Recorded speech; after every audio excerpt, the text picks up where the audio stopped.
chapter 9. And he entered into a ship and passed over and came into his own city. And behold, they brought to him a man sick of the palsy, lying on a bed. And Jesus, seeing their faith, said unto the sick of the palsy, Son, be of good cheer, thy sins be forgiven thee. And behold, certain of the scribes said within themselves, This man blasphemeth. And Jesus, knowing their thoughts, said, Wherefore think ye evil in your hearts? For whether it is easier to say, Thy sins be forgiven thee, or to say, Arise and walk. But that ye may know that the Son of Man hath power on earth to forgive sins. Then saith he to the sick of the palsy, Arise, take up thy bed, and go unto thine house. And he arose and departed to his house. But when the multitude saw it, they marveled, and glorified God, which had given such power unto men. And as Jesus passed forth from thence, he saw a man named Matthew, sitting at the receipt of custom. And he saith unto him, Follow me. And he arose and followed him.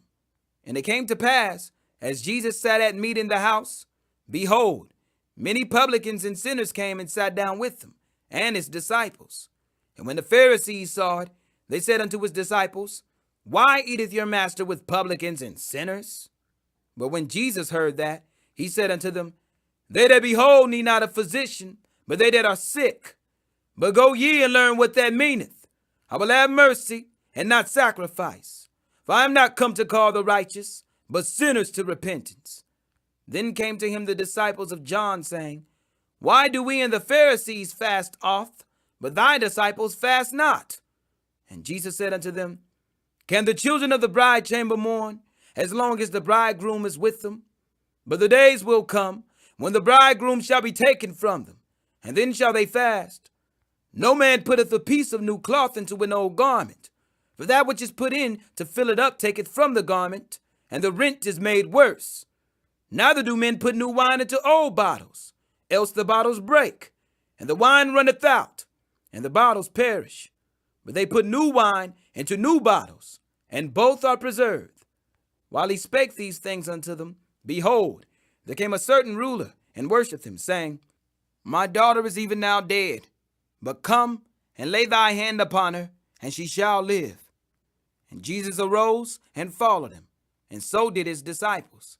And behold, a woman which was diseased with an issue of blood 12 years came behind him, and touched the hem of his garment. For she said within herself, If I may but touch his garment, I shall be whole.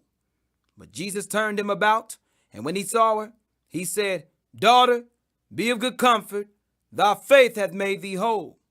And the woman was made whole from that hour. And when Jesus came into the ruler's house, and saw the minstrels and the people making a noise, he said unto them, Give place, for the maid is not dead, but sleepeth. And they laughed him to scorn. But when the people were put forth, he went in and took her by the hand, and the maid arose. And the fame hereof went abroad into all that land. And when Jesus departed thence, 2 blind men followed him, crying and saying, Thou Son of David, have mercy on us. And when he was come into the house, the blind men came to him, and Jesus saith unto them, Believe ye that I am able to do this? They said unto him, Yea, Lord. Then touched he their eyes, saying, According to your faith be it unto you. And their eyes were opened, and Jesus straitly charged them, saying, See that no man know it. But they, when they were departed, spread abroad his fame in all that country. As they went out, behold, they brought to him a dumb man possessed with the devil. And when the devil was cast out, the dumb spake. And the multitudes marveled, saying, It was never so seen in Israel. But the Pharisees said, He casteth out devils through the prince of the devils. And Jesus went about all the cities and villages, teaching in their synagogues, and preaching the gospel of the kingdom, and healing every sickness and every disease among the people. But when he saw the multitudes, he was moved with compassion on them, because they fainted, and were scattered abroad, as sheep having no shepherd. Then saith he unto his disciples, The harvest truly is plenteous, but the laborers are few. Pray ye therefore the Lord of the harvest, that he will send forth laborers into his harvest.